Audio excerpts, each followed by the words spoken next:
Bonjour ou bonsoir, fidèles internautes. Merci d'être avec nous sur Télar TV et bienvenue dans votre émission Droit de savoir. Le Congo-Brazzaville, comme tout le monde le sait ou presque, traverse une crise multidimensionnelle. Tous les voyants, dirait-on, sont tout rouges. Dans le même temps, bientôt une décennie, Denis Sassou Nguesso ne semble ne pas comprendre cette crise de la même manière que les autres observateurs, j'allais dire les Congolais, et même les étrangers, sinon la communauté internationale. Pour lui, tout semble bien aller au Congo, il n'y a pas de crise. Mais même quand il veut reconnaître la crise, il le fait à demi-teinte. Le Congo est réellement en crise ou c'est une stratégie de gouvernement? Pour tenter de répondre à cette préoccupation, je reçois aujourd'hui sur mon plateau Monsieur Emmanuel Lota. Moi, c'est Christian Perrin. Bienvenue à tous ceux qui viennent de nous rejoindre. Bonjour, Monsieur Emmanuel Lota. Bonjour, Monsieur Christian Perrin. C'est vraiment un réel plaisir pour moi de vous avoir sur notre plateau, Monsieur Lota. Et surtout, merci d'avoir accepté notre invitation. Aujourd'hui, il est question de parler de la crise qui sévit au Congo-Brazzaville. Crise, dirait-on, multidimensionnelle. Pourtant, comme je l'ai annoncé d'entrée de jeu, Denis Sassou Nguesso ne semble pas voir les choses de la même manière que tous les autres Congolais. Pour lui, il n'y a pas crise. Avant de vous poser ma première question, je vous invite donc à suivre avec moi cet extrait de discours de Denis Sassou Nguesso. Il disait « Quand la Constitution est violée, les démocrates ne doivent pas l'accepter. » Suivez. J'insiste pour dire que lorsque la Constitution est violée, les démocrates ne doivent pas l'accepter. Monsieur Emmanuel Lota, vous venez de suivre avec moi cet extrait de discours de Denis Sassou Nguesso. Quand la Constitution est violée, les démocrates ne doivent pas l'accepter. Pourtant, on va constater plus tard, en 2015, que lui-même va procéder au viol de la Constitution de 2002. Est-ce qu'on peut penser qu'aujourd'hui, la crise que traverse le Congo-Brazzaville, puisque d'aucuns pensent, sinon la plupart des Congolais et d'autres observateurs avertis pensent que la crise multidimensionnelle que traverse le Congo-Brazzaville a été savamment orchestrée, sinon ce n'est qu'une stratégie de gouvernement? D'emblée, je relève que de ce discours où Sassou Nguesso, je crois me souvenir que ça s'est passé au boulevard des Armées à l'époque, où Sassou Nguesso est effectivement fustigeant le système ou le régime du Soudan, va dire que appelle les gens pour qu'ils soient vigilants par rapport à la Constitution parce que selon lui, à l'époque, et parce que ce n'était pas lui qui était au pouvoir, la Constitution, c'était le principe fondamental sur lequel on ne pouvait pas s'asseoir. Et donc, il appelait effectivement les gens à manifester si, et pas seulement si, puisque on était sûr que le gouvernement de l'époque violait ou ne respectait pas la Constitution. Bien, mais vous verrez aujourd'hui que cette même personne qui dirige le Congo depuis déjà une vingtaine d'années, depuis qu'on est rentré dans le 21e siècle, hein, lui-même, apparemment, ne se souvient plus de ce discours. Mais moi, je ne dirais pas qu'il viole la Constitution, parce que M. Sassou Nguesso est suffisamment adroit, suffisamment rusé, suffisamment malin, et je pèse les mots, pour qu'on ne puisse pas le taxer de viol de constitution, puisqu'il a imaginé le scénario de révision d'une constitution, mais une révision savamment orchestrée, de révision d'une constitution et de proposition d'une autre constitution qui fait qu'on ne puisse pas le taxer d'avoir violé la constitution, puisque la constitution a été révisée par référendum du reste. Et vous voyez que quand on fait appel au peuple pour venir, c'est le peuple qui a la légitimité. C'est au peuple de céder la légitimité à une partie ou groupe de partis ou ainsi de suite. C'est au peuple.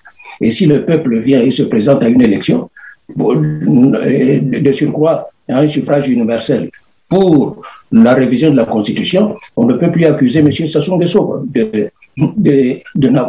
Oui, mais M. Lota, nous savons comment les choses se sont passées. Déjà, ça n'a pas été une simple révision, c'était carrément le changement de la Constitution, parce que dans l'ancienne Constitution, il y avait des verrous. Et donc, pour faire sauter ces verrous, il fallait procéder carrément à son changement total. Et c'est ce qui a été fait. Mais là encore, vous allez répondre oui. Là encore, lorsqu'on arrive... le jour même de l'élection, avant même plutôt le référendum, nous savons également ce qui s'est passé, comment certaines manifestations, certains meetings politiques ont été reprimés, mais dans le sang. On ne peut pas dire que la population a donné son aval ou a donné sa légitimité. Nous savons tous que le peuple est souverain, mais dans le cas d'espèce, on lui avait empêché de s'exprimer en fait. Oui, mais il y a eu quand même élection. Donc, au niveau de l'opinion internationale, on voit une élection qui a été organisée. Qu'il y ait eu un taux de participation de 0 jusqu'à 100, ainsi de suite, ça importe peu, parce que, et c'est pour ça que je disais que M. Sassou Nguesso est suffisamment malin, puisqu'il organise ça. En fait, c'est d'abord à l'intention et à l'attention de la communauté internationale. Ah. Vous savez, avec tout ce qui se passe là-bas, tout ce qui se passe dans ce gouvernement-là, rien ne peut plus nous étonner. Rien ne peut plus nous étonner. Et du reste, je dirais que c'est un peu embêtant parce que traiter ce genre de sujet, si on le prend du point de vue du droit, on risque d'apparaître comme un allié du régime de M. Sassou Nguesso, alors que non. Mais effectivement, cet aspect, il faut faire attention, même s'il y a eu répression par la suite, des mouvements de contestation, mais le fait qu'il y ait eu possibilité et il y a eu effectivement organisation des élections, ça vient un peu annuler la répression des manifestations et ainsi de suite. Mais ça, c'est le mode opératoire. C'est à partir de là, vous avez un mode opératoire du régime du PCT, parti État, et de M. Sassou Nguesso. C'est le mode opératoire. C'est on lance quelque chose, on dit quelque chose, mais on le dit seulement à l'intention de la communauté internationale, soit même à l'intérieur, on ne fait rien. Je dirais même qu'on fait le contraire. Vous voyez? Donc, et qu'est-ce qu'on peut réellement comprendre dans ce que vous êtes en train de dire? Parce que je suis un peu curieux de savoir c'est quoi le message derrière. Une façon de dire que le peuple congolais n'a pas été responsable, c'est cela? N'a pas su prendre les choses en main, ses responsabilités, c'est cela? Quelque part, il faut dire que le peuple congolais n'a pas su prendre ses responsabilités. Quelque part, il faut le dire. Et qu'est-ce qu'il fallait faire à ce moment-là, selon vous? Que devrait-il faire? Manifestation, répression, ainsi de suite, d'accord, mais tout le monde sait qu'aucun pays, aucune société ne se libère comme ça. La libération ne tombe pas du ciel ou ainsi de suite. Il y a toujours des manifestations, le fait que le peuple congolais ait cédé à l'intimidation de M. Sassou Nguesso et du PCT, parti État, ça, c'était déjà la fausse note, c'était déjà le tort du peuple congolais.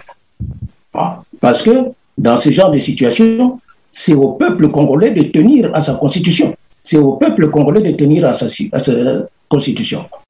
Mais en plus, dans la situation qui est celle du Congo, il ne faut quand même pas se cacher aussi la face. Il faut aussi dire ce qui est. C'est que comme ce peuple-là n'est pas unifié, comme c'est un peuple qui est en lambeaux, en partie désintégré, c'est normal que M. Sassou Nguesso, qui a bien pris la mesure et qui a bien pris conscience de ce fait, en profite pour faire passer tout ce qu'il veut. Voilà. Et là-dessus, je ne vais pas déjà anticiper sur la question qui se pose ici de son enfant, ainsi de suite. C'est par le même biais que son enfant va passer. Va passer président de la République. Il ne faut pas en être surpris ce jour-là. Il ne faut pas en être surpris. Voilà. Alors, il ne faut pas en être surpris, comme quoi Denis Sassou Nguesso a toujours annoncé ce qu'il fait bien après, et c'est les Congolais qui finalement ne comprennent jamais ces messages. C'est ce que vous voulez aussi dire. Absolument, absolument. Alors, et tant que les Congolais vont se comporter comme ça, tant que les Congolais ne voudront pas, n'admettront pas que M. Sassou Nguesso fait des choses qui ne sont pas dans leur intérêt, eh bien, ce sera toujours comme ça. Et je dis, c'est un boulevard tout tracé pour la volonté de M. Sassou Nguesso. Et actuellement, sa volonté, c'est quand même de voir, d'avoir un successeur à son fauteuil auquel il tient beaucoup, d'avoir comme successeur, mais sa progéniture. Et ça, il ne faut pas en être surpris. Oui, mais monsieur Emmanuel Lota, vous pensez que pour mener une révolution, on a besoin vraiment de l'unité ou de l'union de toute la population? Il y a quelqu'un qui disait, même quand on est seul, 2 ou 3, pourvu qu'on soit déterminé avec une conviction ferme, on peut mener une révolution. Oui, c'est vrai. Donc, à ce niveau-là, on peut mener une révolution par les idées. Oui. Mais ça va prendre beaucoup de temps.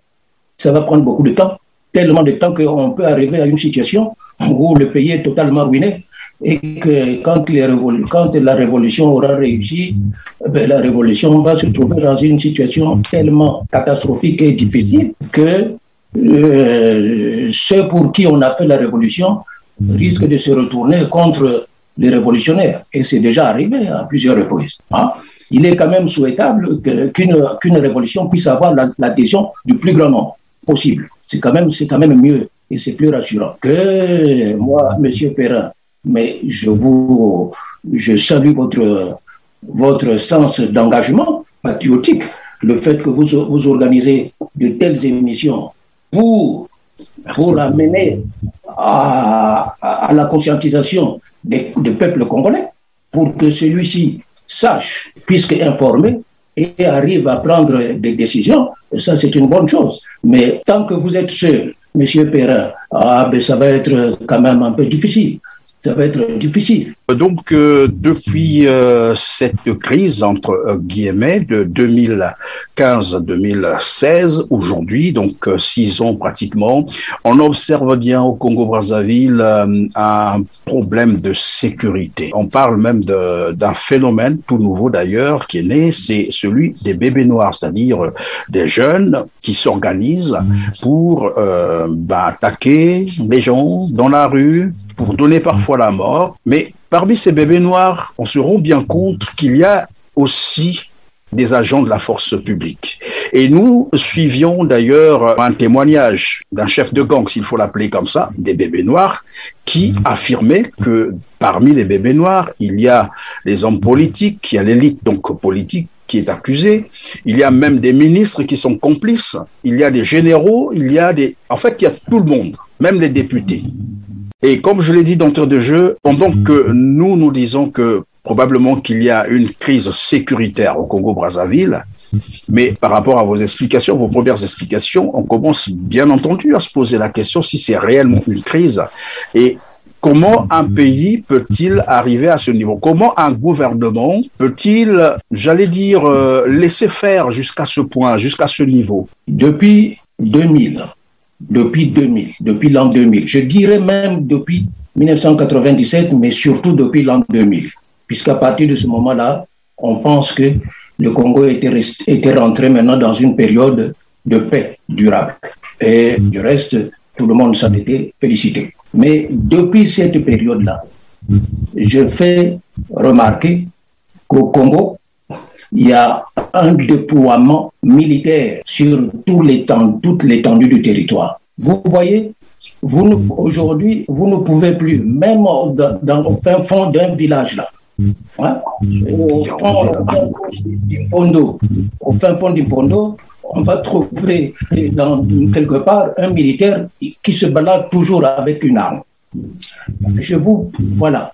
Comment dans un pays, comment dans un pays où il y a un déploiement total de des fameuses forces armées.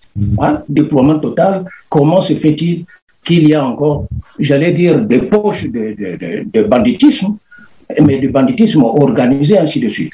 Il faut vous dire que nous sommes dans un pays où terroriser fait partie de stratégie du gouvernement, fait partie de stratégie pour assujettir la population et le pousser à la résignation, de sorte que le parti État, le PCD, et son chef, M.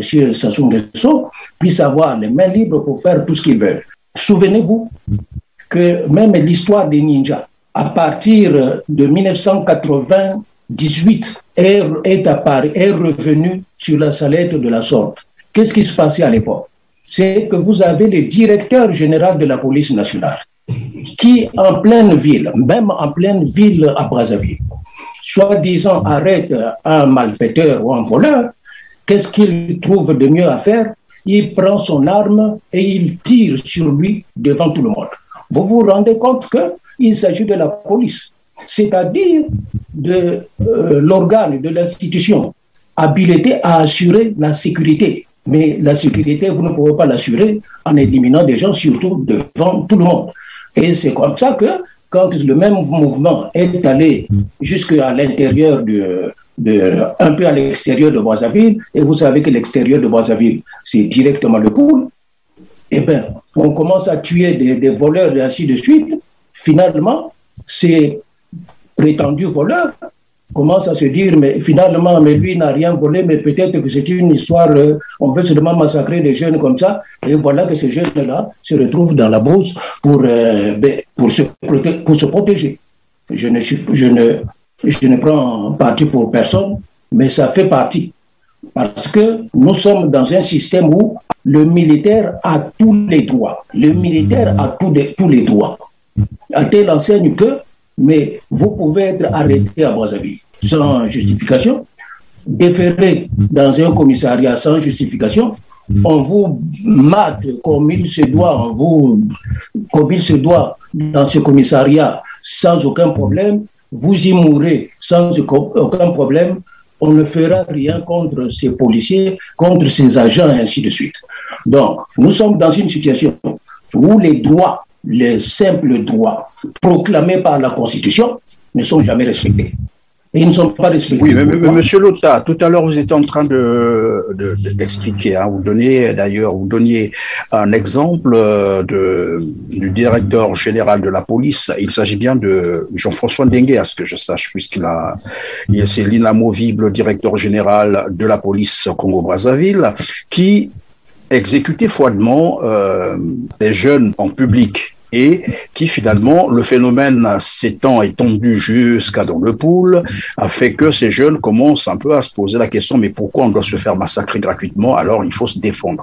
Est-ce qu'on peut comprendre par là que ce qui se passe actuellement au Congo-Brazzaville, c'est-à-dire dans les grandes villes, dans les grandes agglomérations, Brazzaville et Pointe-Noire, où les exécutions froides sont devenues monnaie courante, en public d'ailleurs, est-ce une manière pour ce régime de vouloir créer une situation similaire à ce qui s'est passé dans le pôle?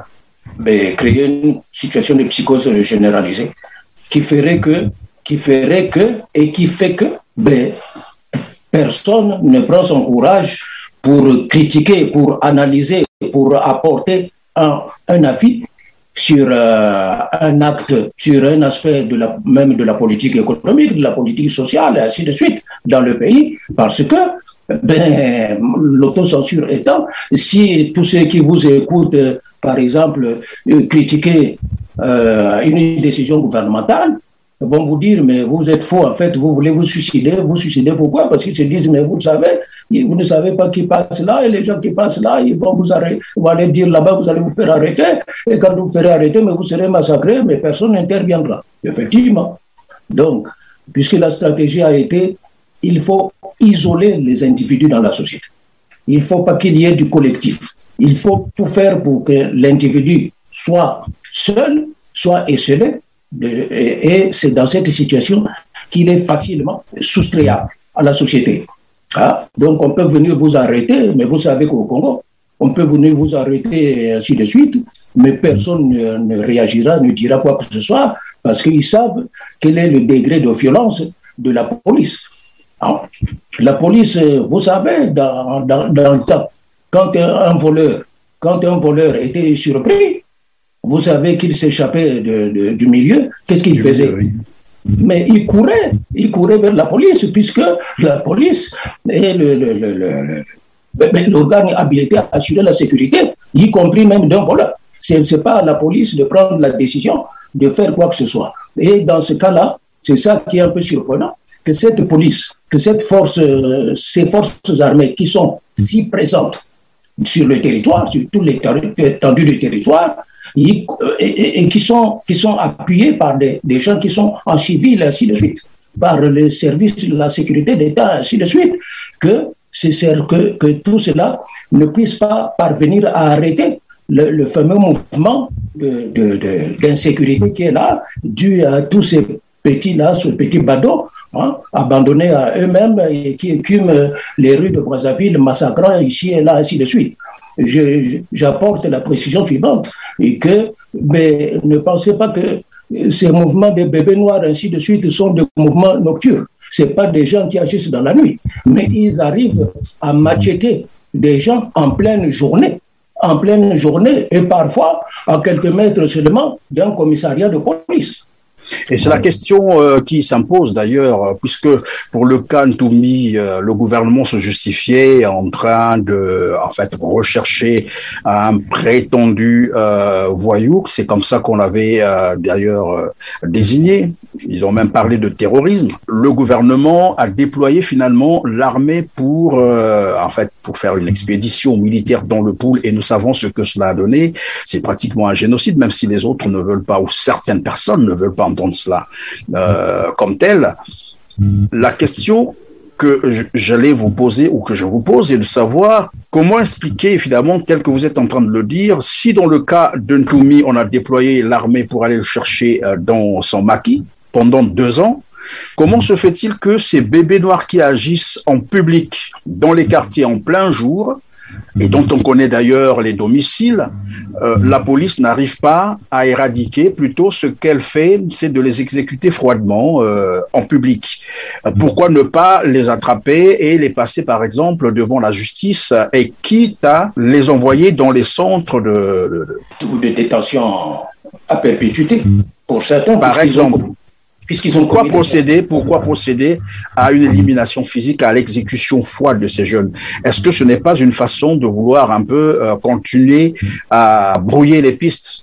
Mais, monsieur Perrin, mais ce que vous venez de dire là, c'est la preuve. C'est la preuve qu'il y a, si ce n'est pas une complicité tacite, il y a tout au moins un laisser-faire stratégique, hein, de la part du pouvoir du PCT Parti État avec son chef, pour justement, je reviens pour assujettir et pousser à la résignation toute la population. Parce que effectivement, comment se fait-il que ces jeunes-là, en pleine journée, ne soient pas appréhendés? Mais ça, tout le monde le sait. Mais pourquoi on va appréhender des gens, puisque des gens qui n'ont rien fait, qui ont été arrêtés, qui vont vers la police les prend et les massacre. Donc la police et ces jeunes-là ne sont pas si différents que ça dans les méthodes.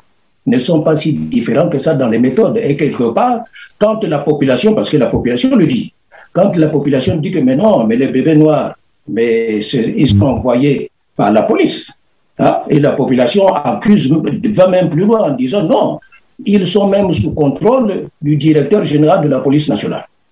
Donc, des plus hautes autorités de la police. Ben, comment ne pas le croire quand vous voyez effectivement que des voyous comme ça, en plein jour, peuvent venir vous attaquer, et il y a impossible de les attraper comme si la ville était constituée de labyrinthes divers qui pouvaient. Non, là il y a un problème. Mais le problème vient d'où? Mais le problème vient, M. Perrin, de quelque chose aussi que vous avez avancé là. Mais il faut vous souvenir d'une chose. Nous sommes, je crois, au début de 1998. ou fin 1997, quand M. Sassou Nguesso s'installe de lui-même, s'installe au pouvoir, ainsi de suite, et vous savez, il organise, après va s'organiser la réception des délégations des fameux sages des régions. Et vous savez ce qu'il va, c'est quand les sages de la région de la Bouenza arrivent chez lui, qu'est-ce qu'il leur dit? Il faut dire à vos enfants là, parce que c'était à propos de ça, il faut dire à vos enfants de rendre les armes. Hein? Pourquoi ils ont les armes? Vous savez qu'est-ce qu'on peut faire avec les armes? Il faut leur dire de rendre les armes. Parce que s'ils ne les rendent pas, on va envoyer l'armée. Et vous savez, quand on envoie ces militaires-là, on ne les contrôle pas. Voilà la dernière phrase d'un président de la République. Quand on envoie ces militaires-là, on ne les contrôle pas. C'est-à-dire... Mais les militaires, c'est pas fait pour aller arrêter les hommes chez eux. Il y a la police qui est là, il y a la gendarmerie. Les militaires, c'est pas fait pour arrêter les citoyens. Il y a la police qui est là d'abord.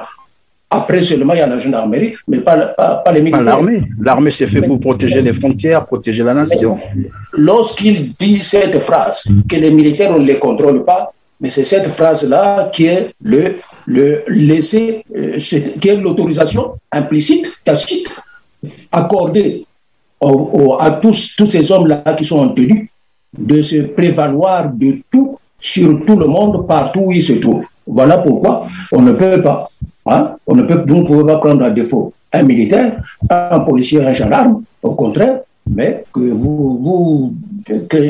effectivement, plein de jeunes sont en train de perdre leur vie pour des broutilles. Voilà.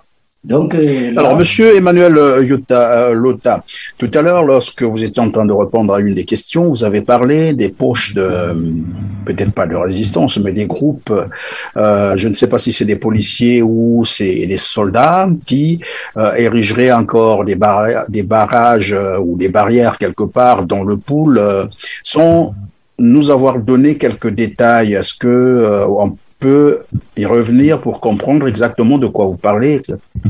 Ben, vous savez comment est apparu... Je vous pose cette question parce que j'ai ouï dire... Hein, je réponds.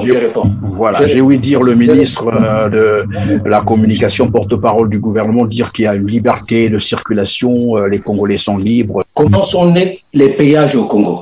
Mais les péages sont nés par d'abord des actions de banditisme, des actions anticonstitutionnelles de la police et de la gendarmerie et un peu plus tard des militaires qui s'installent quelque part, barrent une route de circulation et exigent un péage à tout véhicule qui passe. Donc ce système ayant finalement s'étant bien rodé, et comme ça, un bon jour, quelqu'un s'est dit, mais quoi, ces gendarmes-là engrangent, ou ces policiers engrangent beaucoup d'argent, mais pourquoi alors ne pas créer une source d'argent de l'État?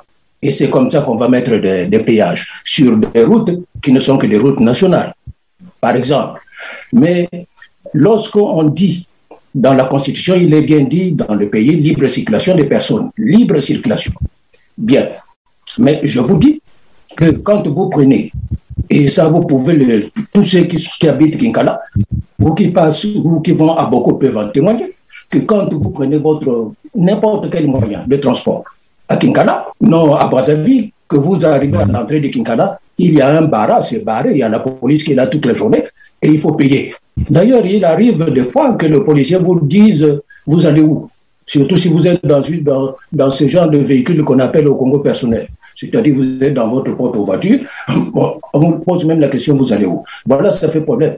Donc, à partir de ce moment-là, vous ne pouvez pas, là, il faut payer. Donc, que vous venez d'un sens ou de l'autre, vous devez vous arrêter, là, il faut payer. Quand vous avez payé, on lève le barrage, vous passez, et on redescend, et ainsi de suite. C'est comme ça, là-bas. On ne va pas me dire que là, ce n'est pas une violation quand même Ces faits-là sont d'actualité, c'est cela? Au moment où nous échangeons, là, ça existe. Mais ces faits sont plus que d'actualité. Et moi, j'ai déjà eu d'ailleurs un peu à m'insurger contre ça. Quand j'arrive, j'étais en train de me balader, je voulais aller découvrir Kinkala, j'arrive, il y a ça, et je dis aux policiers, mais Sur la route du Nord, il n'y a pas ça. Sur la route du Nord, où je vais tout le temps, je suis à Oudiba. Je vais tout le temps. On ne vous arrête pas. Qu'est-ce qu'il va me dire, le policier? Oui, mais là-bas, c'est la route du Nord, ici, c'est Kinkala.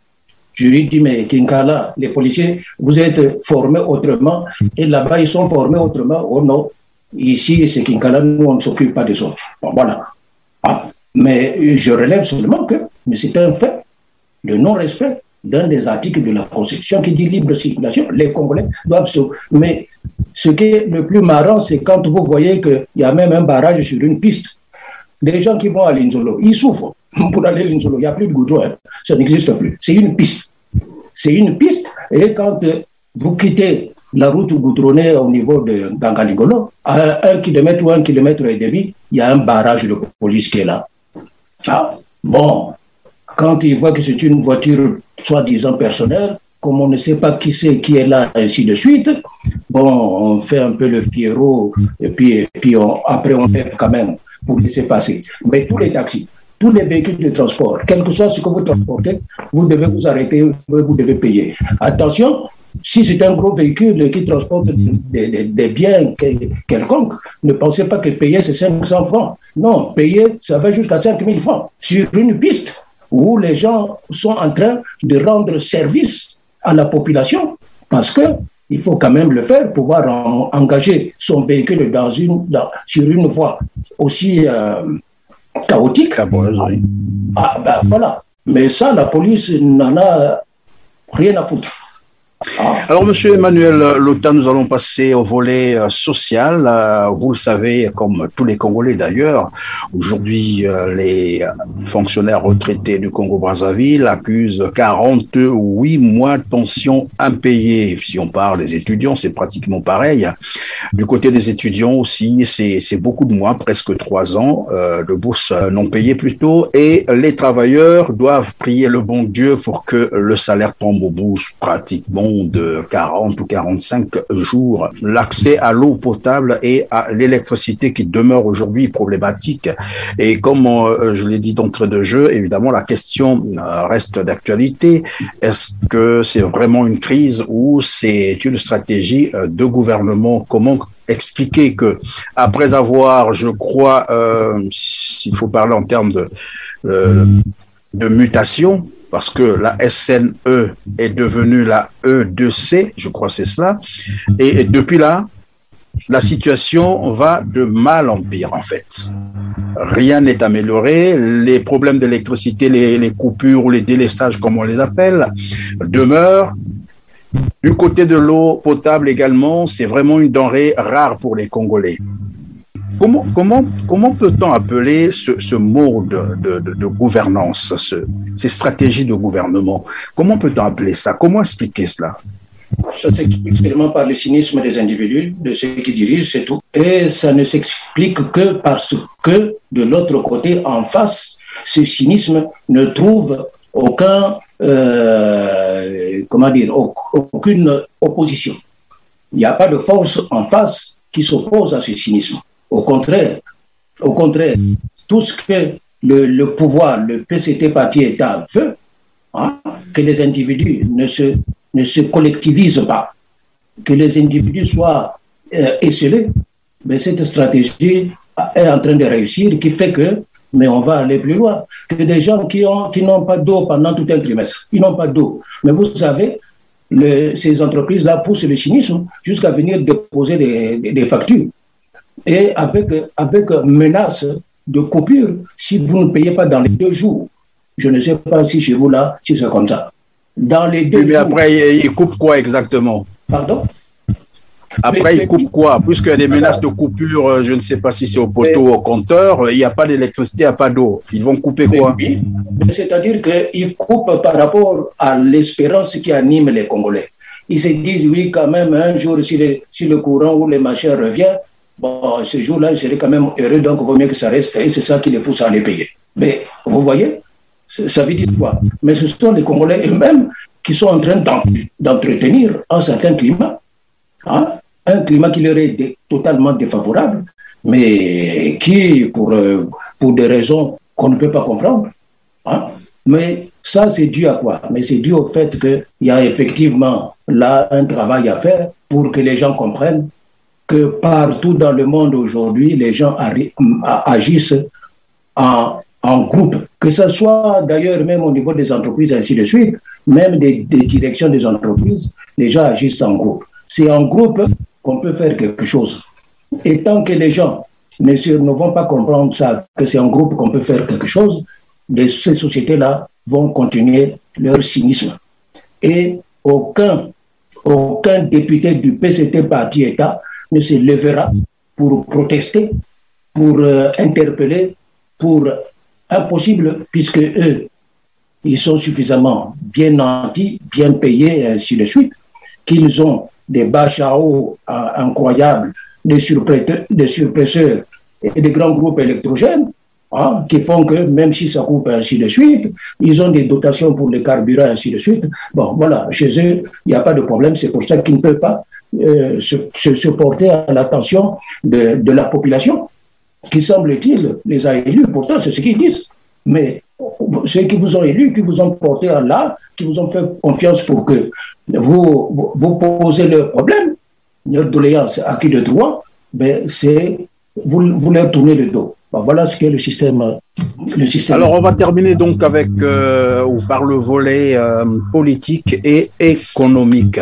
Politique, d'entrée de jeu, je disais que pour Denis Sassou Nguesso, il n'y a pas de crise. La preuve, c'est qu'il a tenu donc son référendum en 2015, son élection présidentielle en 2016. Et là, vous avez dit d'ailleurs que c'est à la population congolaise que revenait la responsabilité et qu'il ne l'a pas assumé, malheureusement. En 2021, il a encore organisé son élection présidentielle avec tout ce qu'on sait d'ailleurs. Et là, on s'apprête à aller aux législatives en 2022. Comme quoi, pour Denis Sassou Nguesso, jusque-là, il n'y a pas de crise, tout va bien et on peut continuer donc à gouverner, à imposer son programme. Est-ce qu'on peut dire que c'est, comme vous l'avez dit tout à l'heure, oui, vous avez plutôt pointé du doigt la population, mais est-ce qu'on peut penser que l'opposition congolaise a une grande responsabilité dans tout cela, puisqu'elle n'arrive pas à inverser le rapport de force depuis bien longtemps, s'il faut le dire, que Denis Sassou Nguesso est là et ne s'inquiète de rien du tout. Pauvre opposition congolaise, pauvre d'elle. Mais que peut-elle faire dans ce système-là où cette opposition est sous surveillance 24 heures sur 24? Mais cette opposition, le travail d'une opposition politique, comme le travail d'un parti politique dans un pays se disant démocratique, passe nécessairement par des informations, par des meetings et ainsi de suite, par des interventions dans les médias, ainsi de suite. Mais ça leur est totalement... Puisqu'il ne peut pas organiser des meetings, on a tous suivi que M. Mirassa, à plusieurs reprises, a été matraqué jusque chez lui. Alors qu'il tenait seulement une petite réunion chez lui. Mais on arrive, en violation de domicile, ce n'est pas un problème, on rentre chez lui, puis on lui casse la gueule. Tout simplement sous prétexte qu'il est en train de faire ceci. Voilà. Donc ça fait qu'effectivement, mais l'opposition ne peut pas donner son avis sur des questions d'intérêt national, mais parce qu'on lui interdit. Et pourquoi on lui interdit? Mais parce que le PCT Parti État n'admet pas la concurrence. Le PCT Parti État n'admet pas la mise au banc. Le PCT Parti État n'est pas un parti qui peut soutenir ses idées. La preuve, tout ce que ce parti fait, ce n'est jamais annoncé à l'avance, ce n'est jamais donné, discuté, ainsi de suite.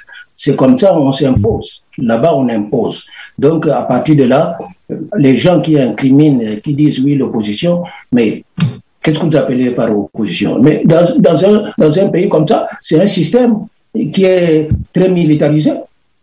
C'est un système qui est très militarisé, très policier. dans ce système militarisé policier, vous voulez que les gens se... Oui, mais monsieur Emmanuel Lothar, vous avez dit d'emblée qu'on ne libère pas un peuple, le peuple se libère soi-même. C'est pareil pour l'opposition. Dès lors qu'on a pris l'engagement de faire la politique, on doit s'armer de courage.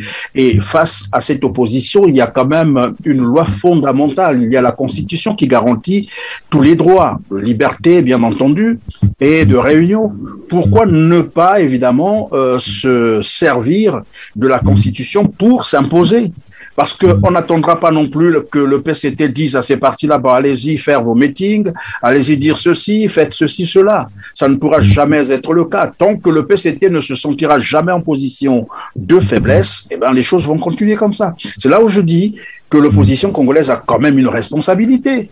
La période que vous citez, c'était quand même la période de l'initiation à la démocratie. Il faut le voir. Et donc, tout à fait, oui. Et donc à cette période, le gouvernement, qui peut-être était tenté, parce que plusieurs personnes aussi dans ce gouvernement-là, dans tous ces mouvements politiques, ce sont des gens qui étaient sortis du monopartisme, malgré tout. Donc, il leur a fallu faire un effort considérable pour se hausser au niveau de l'esprit démocratique. Et donc, pour ça, ils étaient prêts, et c'est ce qu'ils ont fait, de laisser les gens s'exprimer, parce que il fallait donner au monde aussi, et aussi au peuple, effectivement, l'image de l'effort qui est fait, qu'on peut faire un effort pour arriver à quelque chose, même si nous étions dans un autre système. Donc ça, c'est ce que Sassou Nguesso a exploité à l'époque. C'est ce que Sassou Nguesso a exploité. Il s'est dit, nous sommes en période d'apprentissage. Ces gens-là qui sont là, ils ne pourront pas se permettre de commettre des erreurs, ainsi de suite, des dérapages, ainsi de suite. Et donc, il en tire profit. Mais quand il arrive, lui, il se dit, non, puisque déjà, il faut voir comment il arrive. Il n'est pas arrivé là par des élections. Il est arrivé là par la guerre. Et quand vous arrivez par la guerre, il peut être difficile après de se reconvertir pour dire que non, maintenant je vous laisse ainsi de suite, parce que vous avez une certaine appréhension, parce que vous dites que les gens, il ne faut pas que quelqu'un d'autre suive mon exemple, prenne les armes et me fasse la guerre, ainsi de suite. Voilà pourquoi. Mais à cette question, moi j'avais plutôt une autre interrogation. L'interrogation que j'ai actuellement, c'est comment les intellectuels, comment des hauts diplômés universitaires congolais ont-ils pu se laisser entraîner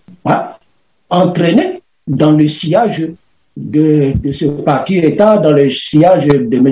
Sassou Nguesso, dont ils savent pertinemment, et d'ailleurs beaucoup le regrettent sûrement aujourd'hui, dont ils savent pertinemment que ça ne conduit qu'au néant. Comment des gens qui ont fait des études, certains même des études d'économie, qui sont les spécialistes d'économie, donc qui sont les spécialistes du développement, pour inspirer des stratégies ainsi de suite de tout genre, ces gens-là se retrouvent dans un système où la tête du système ne veut pas du développement économique. Le problème que nous avons quand on parle de la crise, c'est ça.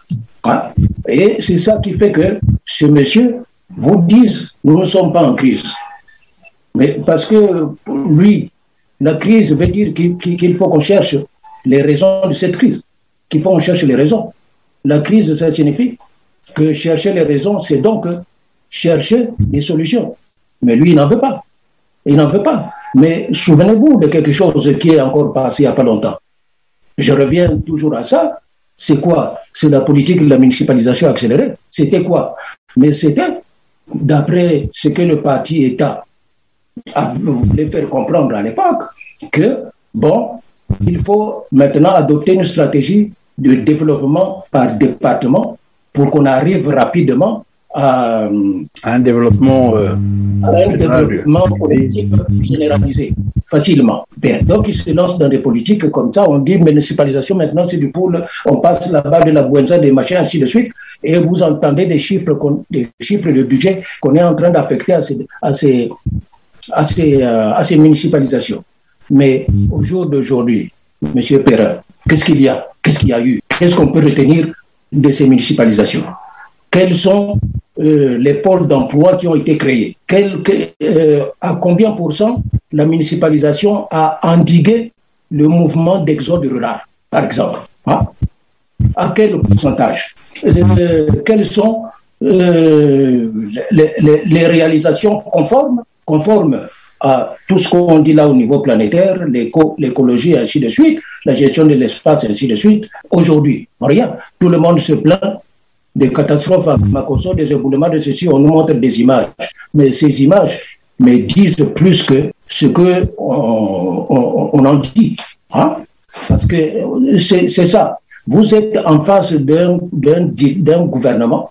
Vous êtes en face d'un gouvernement qui est là, qui a une stratégie d'appauvrissement pour assurer la pérennité de son pouvoir.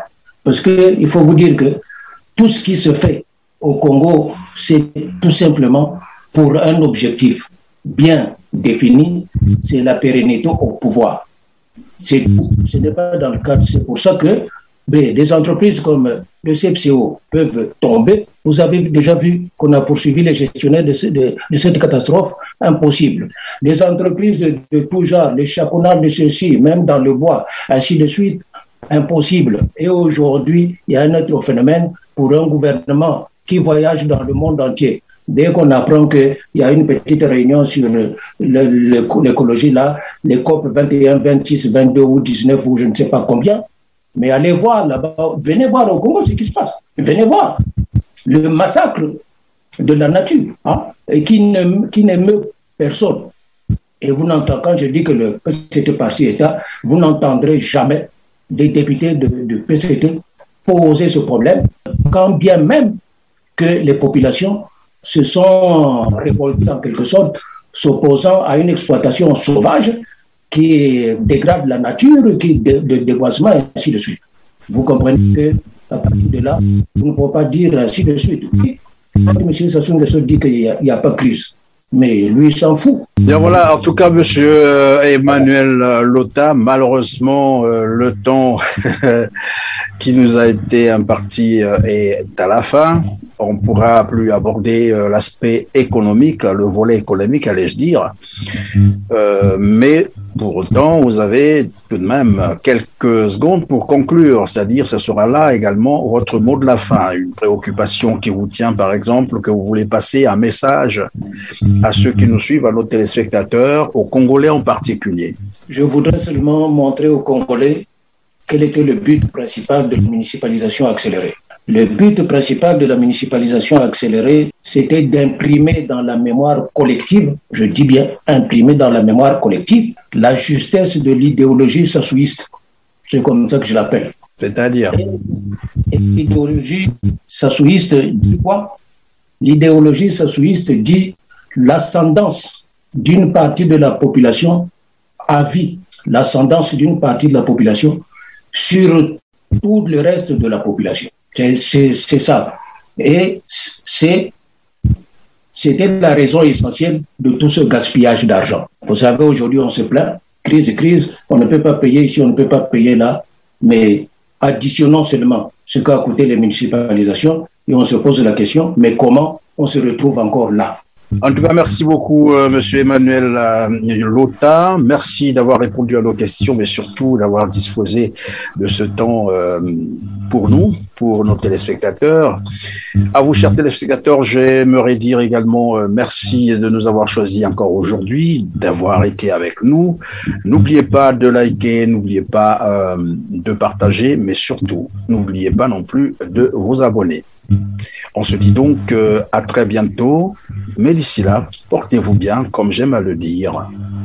Chaque jour est une vie. Merci.